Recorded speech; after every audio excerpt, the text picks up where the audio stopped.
Hello and welcome. My name is David Macon. Today I am asking, are you going to help? In Acts 8:26, Philip was told by an angel to go to the road that goes south from Jerusalem to Gaza. There he encountered the chief eunuch of Ethiopia. As the chief eunuch goes by, Philip knows that the eunuch is studying the scripture of Isaiah.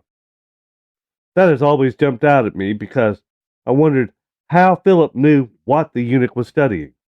Well, that's one of those little first century nuggets I like to dig out. During the first century, you read aloud as you studied scripture. So here's a eunuch reading the scripture, and Philip can tell that the eunuch really doesn't understand what he's reading.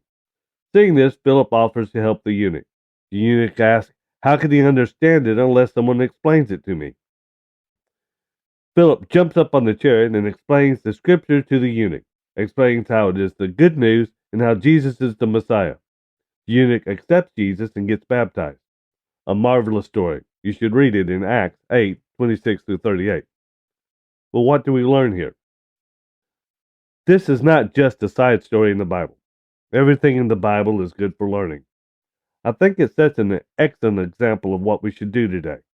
When we see somebody trying to learn or struggling with something or to understand what Jesus is teaching, we should be willing to jump in and explain as best we can. No matter how little you may know, do not be afraid. God will give you the words.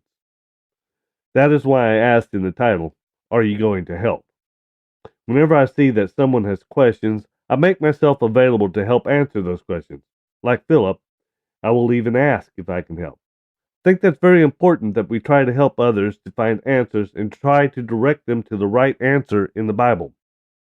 When we do this, we are not only helping them out, but also helping ourselves and growing closer to God. Blessings and thank you.